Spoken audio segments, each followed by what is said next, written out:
Assalamu alaikum wa rahmatullahi wa barakatuh. Welcome to Modern Day Legend, the show where we talk to modern day legends. Today we have Principal Arafat. How are you doing? Alhamdulillah. Doing good. So can you tell me about your journey, how you went? Okay, I'll go back a little bit. Won't go back too far. Last December, December 15th, my husband, his brother, and another brother had decided to go back to Gaza for a visit. And in fact, his nephew, it's the son of his brother that was stashhad, was having an engagement party. And they really wanted the uncles, and my husband's the oldest. So in December, we went back, and I had just been laid off from my position at Southwest Tennessee Community College. They didn't need me for the next semester, and I said, I'm free. And he said, well, why don't you come with? And I said, oh, okay, that sounds interesting. I haven't been to Gaza for years, so let's do it. So we go, and I show up to the engagement party.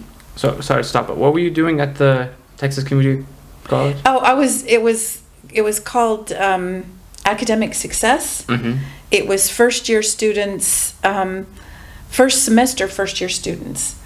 And they found out that when students come to college, sometimes they have a real hard adjustment period. They're not used to the, finances, making a schedule, keeping up with homework. Maybe they have a job. And my job was to help these kids make that transition from high school or returning students back into university life. Okay. They just found that was much easier. So that's what I was doing. So what was like the major lessons that you taught them, like tricks and tips to help with that? Yeah, it was a really diverse class. I had all the way from high school kids in dual enrollment. Dual enrollment students had to take it, all the way up to married, had kids coming back. And we did all kinds of things like adjustment in, like I said, budgeting. They didn't really have a grasp on how to budget and things like that, and keeping track of student money. They would get grants and things like that, or if they had to take out a loan, what does that mean, and all those things. Transportation. I had a kid that was having a really hard time trying to get to college, and I said, okay, the school has bus passes, free. Yeah. For certain, if you qualify, blah, blah, blah, if you ask. And he goes, really? And I go, yeah. So it was just little things like that I could help students with. One lady was commuting from an hour away. She was commuting from Arkansas. I'm in Memphis, and she was commuting from Arkansas one way because she was trying to go back and get complete her bachelor's. She had an associate's, but she went. So it was just all different kinds of things. Study skills. You'd be amazed how many people went through high school and never learned how to study properly for college. Because remember, in high school, teachers are very personable, and they'll take you under their wing, and they'll kind of give you a little bit of an edge, a little bit of a help, a little bit of that. But college, man, you're on your own. Yeah. Exactly. Your professors are like, here, study the book. We'll take a test on it at the end, So they're just not used to that. And so it was time management. You'd be amazed how many kids just had struggle with time management. One student, she was really cute. She was very shy, didn't say a word in class. And one day she comes up to me after class, and she goes, Miss, can I ask you a question? And I said, sure. I'm open to anything. I'm expecting anything at this point, because here I am, American, wearing hijab, and so I'm expecting this really off the wall. And no, it was. She goes, I'm going to an interview for a job, and she says, I really want the job. And she said, what can you tell me about job interviewing? And I thought, okay, this is perfect. This is exactly what I'm supposed to be doing, is helping these kids get a job. Help pay for college and stuff. Because again, the idea was that a lot of these kids were African American, first generation going to college. So they didn't have the support system of mom and dad knows exactly what college is like, what to expect, all those things. Or even I had Latino students, I had, like I said, married students. So it was so she didn't have anybody to ask this question to, or somebody that she didn't trust enough. So she asked me, how do I get through a job interview? And I said, you know what? I said, the most important thing in a job interview is everybody has the same, they all have the same qualifications, they all have the same experience, blah, blah, blah. It doesn't matter. I said, the one thing that you can do to get a good job interview presentation, get the guy to pay attention to you, is you ask questions. At the end of the interview, they'll say, do you have any questions for us? And nobody asks, they'll be like, no, I don't have any questions. No, you ask questions. So she was prepared. Okay. She was prepared. I had told her that and she did it. Wallahi, she came back and she goes, Miss, not only did I get the job, he's grooming me for assistant manager. Wow. So I'm guessing she did a lot of research on the company. Well, or just that, and the guy told her, the gentleman doing the interview told her, you are the first person to ask me questions. Yeah. Wow. So that was the highlight of my semester. I said, alhamdulillah, I've done my job. Yep. You changed one person's life. I did, because who knows? Maybe she's helping her family, maybe she's helping her mom, maybe I have no idea what her personal situation was, but alhamdulillah, like I said, I got the guy the bus pass, I got her a job. I felt like, alhamdulillah, this is really good. But so the upshot of that was, they didn't need me for the next semester because what did I tell you? This is first semester, first year students. And typically nobody joins in January. Yeah. Or if they do, there's very few. So they had an abundance of professors for the second semester, so they didn't need me. Because the start of the semester is usually in fall, and second semester usually... It's just continuation. Yeah, they're just going on to their next. Nobody, that's why I said hardly. Exactly. There's a few people do join in January, but not very many. Yeah. So they didn't need me. So that's why I end up going on the way to Gaza with my husband and his brothers. So we get there, we get to a party, the nephew's party, and there's a funny story about that. When I went, because at the time, they had told us, they didn't tell us, I don't remember exactly, but I didn't pack for a party. Okay, I didn't pack for an engagement party. And I don't know if you know about Arab weddings or engagement parties, but you can't just show up in street clothes, you just... Yeah, sadly, no. No, you can't. They take up to 11, so... Okay, so they just, they got to be decked out. So the mother of the groom took me, she said, don't worry, she said, we'll go shopping, and, okay, fine, we'll go shopping. So she takes me to a dress shop. And this is where she got her dress. And she was going back to get, it had to be tailored, whatever needed to be fixed. So she was getting it tailored, and she says, I got to go pick up my dress, and you can look at the dresses and pick something if you want. And I said, okay, let's go. So we go to this, what I call, the only word I can come up with is she. I guess around here you call it bougie. It was a bougie dress shop, and I'm like, I don't go to these places, but she took me there. The first thing, we walk in the door, and there's a gentleman there, and I mean gentleman, okay, man, and he walks over and he goes, how you doing, Mrs. Adria? Wait, what? Excuse me? I just got here. I mean, I'm FOB. I'm fresh off the boat, okay? I haven't been anywhere. This is like the second day I'm in Gaza. And this guy's going, how you... And I mean, it's a man. And I'm looking at him. And he goes, you have no idea who I am. And I said, no, I'm sorry. I really don't. And he goes, you taught me 7th grade English 25 years ago. Okay, so this man's in his 30s. He's 30-something. And he remembered me, and I'm like, I have no idea who you are. I mean, that's 25 years ago. And he was a little kid. He was 7th grade. Probably unrecognizable. Alhamdulillah. But it was just really funny because evidently when she'd bought her dress, he said, well, okay, whose wedding? And Arafat. And then he goes, oh, so you know Miss Adria? And she goes, yeah. And he goes, she was my teacher. And so there was a setup. They set me up. Wow. That's messed up. So we go to alhamdulillah, we had the engagement party. It's beautiful. And it gets to be about February. And we're thinking, well, maybe we should go back now, because the two other brothers had gone back. They only stayed for 2 weeks. And now it's February and there's this weird thing, COVID, Corona, we watching news and we're like, oh, okay, well, we don't know. Yep. And the wedding for this particular nephew was going to be in March. Mm-hmm. So he begged us to stay. We said, okay, well, I don't have a job. We're not, somebody's taking care of the house. We don't need to get back. So in the meantime, about February, I get a phone call on my phone because I'd taken my American phone.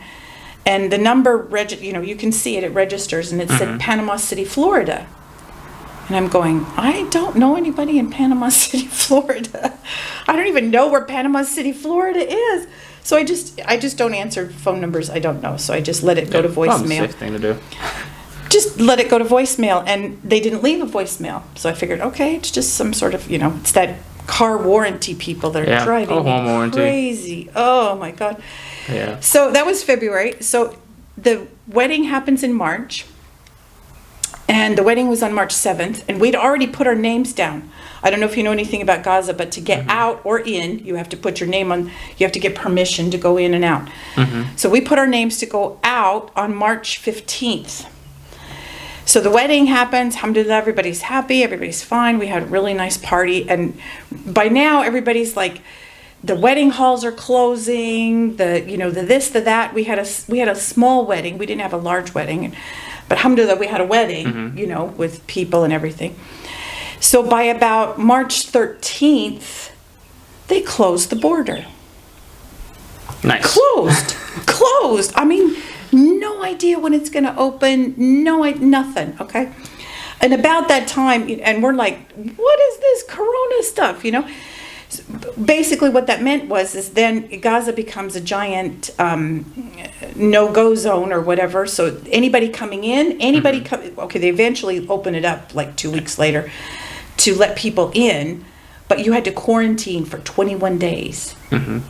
21, that's 3 weeks. People they literally put them in hotels for 3 weeks and wouldn't let them in, and tested them every other day and all kinds of stuff. So that meant there's no Corona, right? There's no COVID-19. But at the same time, we couldn't get out. They wouldn't let us out because they're letting all these people in, and they're trying to keep, they're trying to keep the virus. And anyway, so about March, the end of March-ish, maybe April, somewhere in there, I get another phone call, and it says Panama City. And I'm like, this person called once before. Maybe I better answer it. Probably. Maybe there's something going on. Or I think maybe by then he left a voice message. Maybe that was it. So I'm like, hello? I don't know anything. What is it? It was back in December when I'd been laid off from the Southwest. One of those times when you're just scrolling along and, there's a job for principal. Panama City, Florida. Sounds good. Let's just, send her little email, send her resume and see what happens, Didn't even think about, Didn't even think about it. And so, Minhan, I'm talking to Dr. Rahim and back and forth. I did a video interview, lots of phone calls, lots of questions, lots of where is Panama City? Because I take that back. 2 years prior, my son, who lives in Memphis, for vacation, brought us to St. George Island, okay, near here, okay. And during that vacation, when we stayed on a house on the beach, by the way, which was gorgeous, he'd taken us to Apalachicola, and we'd actually been to Mexico Beach. So I'd been all the way to Mexico Beach.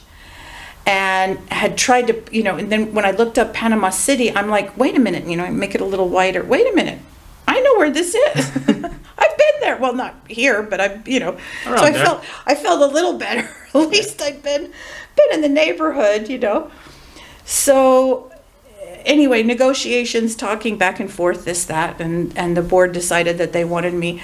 And I said, alhamdulillah, that's really good, except there's only one problem. I have no idea when I'm going to get out of here. I have no idea. I said, it's not up to us. I said, we went through Ramadan. They said after Ramadan. It's been after Ramadan. Now we're into June.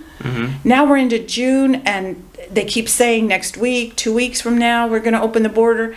And so when they offered me the position, they said, we'll start you July 1st. And I said, look, I seriously, these people are just keep delaying. And I said, haram, I can't put down July 1st when I know in my heart, I just know I'm not going to make July 1st. Yeah. I said, let's make it August 1st. And inshallah, I'll be there and, August 1st and be able to take over. Did not work out. I didn't get here I didn't physically get to Panama City until August 19th. And we started school August 20th. Not bad. I know. I got here the day before and I started school, alhamdulillah. And I had never met the teachers. I had never seen the school. I walked in the first day and I'm like, okay, welcome to Panama. It was quite an experience, but alhamdulillah, it's been a really good one. Alhamdulillah. I feel really at home, and everyone's been so welcoming, and it's just different, it's my style is different, and I'm just a different kind of a person, and alhamdulillah, I think I'm getting a reputation for being firm but fair, which I'll take that, because at the end of the day, if you do the right things and you do it for the right reasons, and it's for the betterment of the whole school, and my philosophy is I'm trying to help the teachers and help the staff make good Muslim students that will become Muslim adults in the end, and if represent Islam. Absolutely. And if we bend the rules, or if we bend it for here, we bend it for there, eventually it's, after a while, even when you bend it too much, it's going to break. Yeah.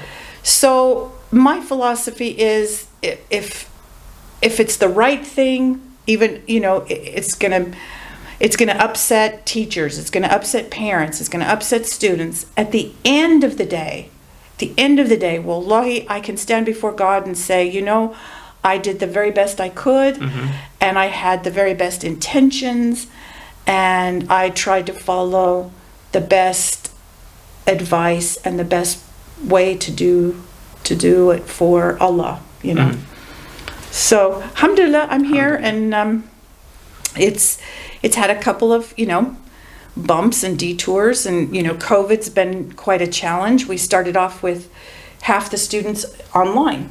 The first day, half the students were online, so I didn't even see half the students. By about 2 weeks into it, we were doing a hybrid model, meaning we had students in the class and online at the same time. About 2 weeks into it, more than half of those students that were home came back. Yeah. Hybrid doesn't work. Hybrid takes a very special kind of a student. You have to be very dedicated. You have to have discipline. And be willing to self-study. Okay. And a lot of students are not mature enough, not able to self-study. Let's be honest. I wasn't. Even in university, the first time I went through university, I wasn't mature enough to do self-study. That's why I didn't get a teaching license. It required self-study. I couldn't do it to save my life. And I was in university, and I was married. So, how do we expect little children to do this? I mean, God bless them. My daughter-in-law, my grandchildren are home. They're at home. They're online. Okay. They're virtual completely. But my daughter-in-law sits with them every day. The older one is in 3rd grade, and he's very mature, and he can do it. But his sister's in 1st grade.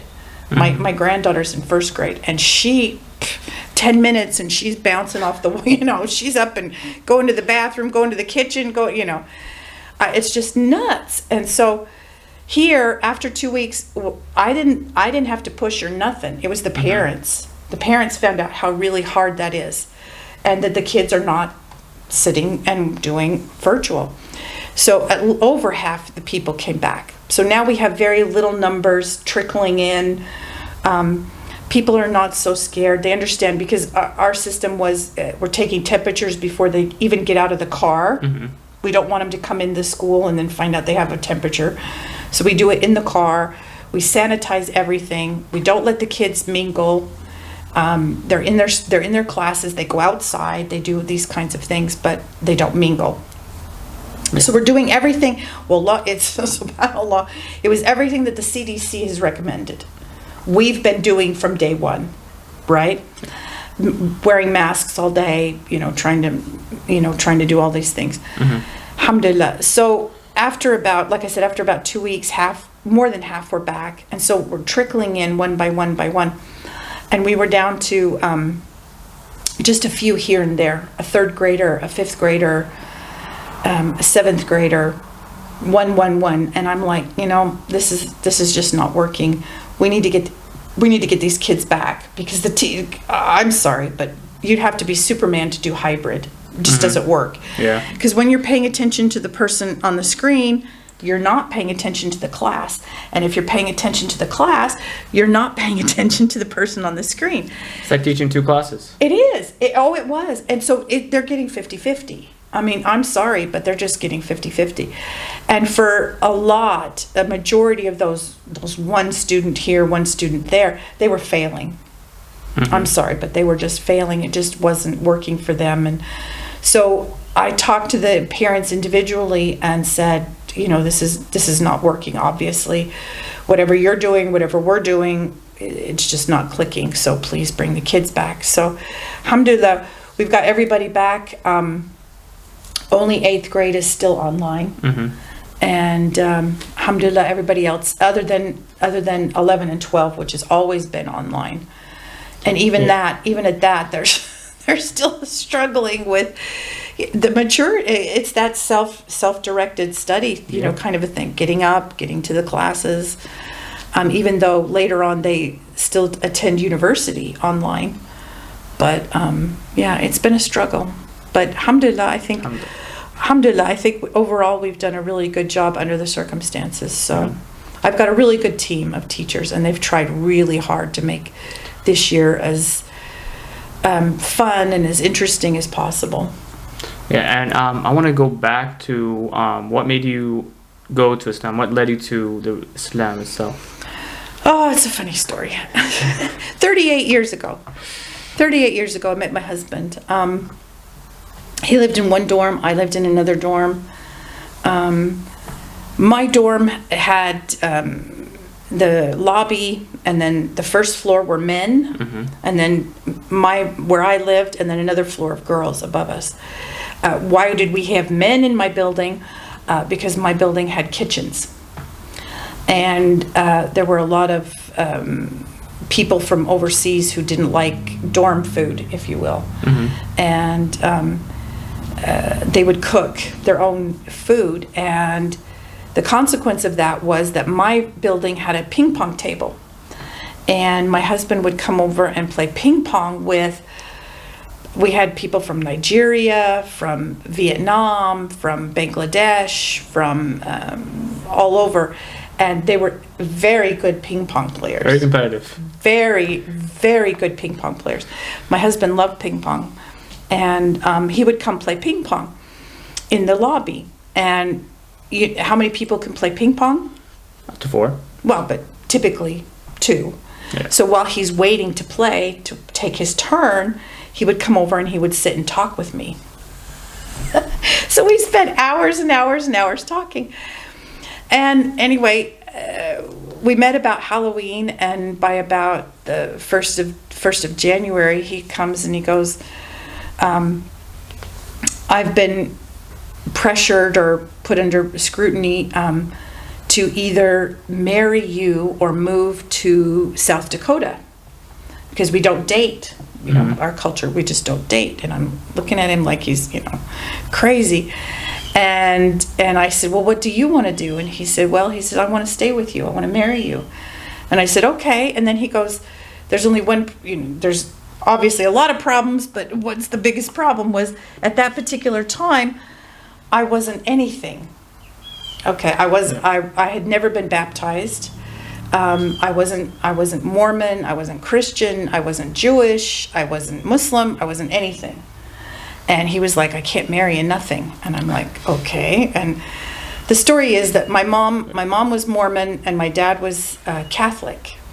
And they dated, but both families were very dead set against them getting married. So the solution was I came along 7 months later.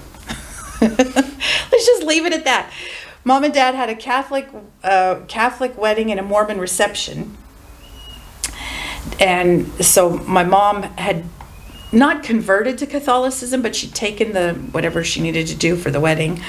And then my dad got baptized, and so as a Mormon. And anyway, a few years later, my mom decided she didn't want to have anything to do with any church. So the Mormons baptized their children at 8 years old. So at 8 years old, it was my turn to get baptized. All my friends, let's put it this way, all my friends, because where we lived was Utah, and it's very Mormon. And I lived in a very small, 99% community Mormon. So it's, Quick question. Why did your mother decide to leave? She just decided, she'd done a little reading and found out that the Mormon church was basically a crock. It was... she'd done some reading by the Tanners and found out that Joseph Smith made up everything. And so she kind of threw the baby, the saying is they throw the baby out with the bathwater, She just threw everything out the door. So, if Mormonism is bad, then everything is bad. So that was her choice, I guess. Yeah. So by the time I get to be 8 years old, I'm not baptized. And of course, I was not baptized. Catholics baptize babies, and I was never baptized because at that time they were practicing Mormons. So I had not been baptized as a baby, and then at 8 years old, I'm not baptized as a Mormon. Fast forward a few more years. At 14, my father comes home one day, and I swear to God, he knows this is the truth. I had never seen my parents fight. Really argue. They had little tiffs and, things like that. But I had never seen them argue. And my dad comes home one day and goes, our daughter needs to either get baptized or she needs to quit going to church. And the church meaning the Mormon church. Yeah. And my mom goes, well, what do you mean? Suddenly, this is like, I'm 14. How can this suddenly? And he goes, because the guys at the coffee shop, my dad was a farmer. He would get up every day, go drink coffee at the local coffee shop. And the coffee shop boys were giving him a bad time because the Mormons pay 10%, called tithing, and they pay it once a month. I'd been going to church and doing activities and going to primary, all these things, for the last 14 years and never paid a penny. So here I am taking all these trips and, activities and, all these, going to, basically using the facilities, using the services, using all these things and never paid anything. So my dad said, we got to make up our minds. And my mom goes, well, don't you think that that's up to her? And my dad goes, yeah. So suddenly I'm on this, and they were fighting back and forth, and the gist of it was I needed to make up my mind. It would be my choice, because that was what the fight was about. Is she old enough to make up her mind? And my mom's like, well, yeah. So the gist of that is I took a little time to read. My mom gave me the books by the Tanners and things like that, and I decided it wasn't what I wanted to do, to not want to be baptized. And subsequent to that, I lost all my friends, my so-called friends. They all just all dropped me like hot potatoes. So I grew up with from then on, there was nothing. I wasn't going to church. I didn't have the friends. I didn't make new friends. And by that time we'd moved. And anyway, so it really was a nothing. Yeah. To be honest, I really was a nothing. So when he asked me to marry him and he goes, I can't marry a nothing. And I said, well, what do I have to do? And he said, well, you have to become Muslim. And I said, okay, how do I become Muslim? And he said, you say the Shahada. And I said, Bismillah. And I'm, my Arabic was so bad. But, and I did it in front of him. There was no mosque. The only mosque was an hour away. I'm not even sure. There might have been an imam. There must have been an imam, but I don't even remember who it was because we never went. So I have no idea who that was. So there was no mosque. There was no, I know sometimes around here people get certificates. I don't know. But anyway, I heard of that. I didn't didn't get it stamped or approved or, anything like that. It was just, because we ended up getting married in front of a judge. We had a civil marriage. We had a civil marriage. And so I want to give you this final moments to give any advice to anyone that's watching. Right. Just be authentic. And the one thing that I try and tell my teachers, I don't care whether they're Western teachers or Islamic teachers or whatever, but not everything is haram. And you just need to keep that in mind and try to put yourself in the mindset of these kids these days that they want to try things, they want to look at things, they want to, they're being bombarded by all this information. Mm-hmm. And if you tell them that everything is haram or everything is bad or this or that, you're gonna drive them away from Islam. Mm-hmm. Whereas my philosophy on Islam is that you yourself can make it as harsh as you wish. If you want to make everything difficult, if you want to make everything, don't do this, don't do this, don't do this, you could. But at the same time, my personal philosophy is you don't need to do that. Mm-hmm. If you're truly just looking at things, just trying things, trying to understand things, that if they have the foundation, if they have the beliefs, if they have the knowledge, that it's okay to look at things or to talk about things. Mm-hmm. Or discuss things. Yeah. Because if you don't, it was like I always told my teachers before, especially elementary teachers, it's okay to talk about pigs. They need to know this is God's creature. He put it on this planet. It's here. We need to talk about it. Mm-hmm. Okay, we don't eat snakes. We don't eat dogs. But just because we don't eat pigs doesn't mean we can't talk about it, right? Yeah, you should explain everything. Exactly. And not only that, but they need to know the word sausage. They need to know the word ham. They need to know the word bologna so that then they can stay away from it. Exactly. Right? Whereas it was, the only reason why I bring this up is because overseas, we had parents that were like, you can't talk about that. And I'm like, no, I'm of the philosophy we need to talk about it. Doesn't mean that I'm advocating that the kid go out and have a pepperoni pizza, but it's because he needs that knowledge, he needs that information, so that he can make that choice and say, no, I don't want pepperoni pizza, but why, right? Exactly. So so I think in my philosophy, it's all about education. Mm-hmm. If every subject is taboo or you can't talk about that, then they're not going to know about it. Yeah, they're not going to know at all. And I think hiding things or keeping things hidden or not discussing them is a bad thing, because then you're in a position, especially older people, adults and things like that, are in a position to help the student and explain why we shouldn't do it. Mm-hmm. Okay, it's not because pepperoni is bad or this or no. It's just because it's made from pork and we don't eat pork, and because God told us not to, etc., etc., etc. And also the pig is dirty and they don't sweat, so then all the bacteria they have is directly into the meat. So there is a logic. See, this is what people forget. You and I know that the logical reason is all these things. Yeah. But sometimes I think people get into a rush. Okay? Mm-hmm. Think about this. People get into a rush and don't take the time to explain. It's just easier to say, no, you can't do that. It's just easier, right? Yeah. It's just, I don't have the time. I don't have the energy. No, you need to make the time. That's the most important thing I think I can tell parents or people in a position of talking to youth. Make the time to explain. These are little people. You like an explanation. You like to know logic. You like to know reasons. You like to know why. Take the time to explain it. If they're asking that question, that means they're thinking about it.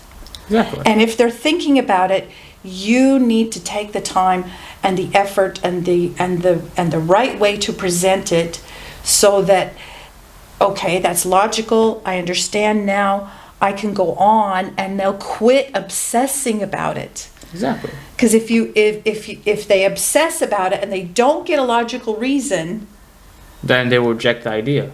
Okay, or they'll go on and discover their own fundamental way of explaining it or whatever, which is may or may not be from an Islamic perspective. Exactly. So that's my education. Yep. Well, thank you for your time. That was an amazing explanation. Thank you for having me, and it's a joy to share. And like I said, I'm a lifelong learner and a lifelong teacher.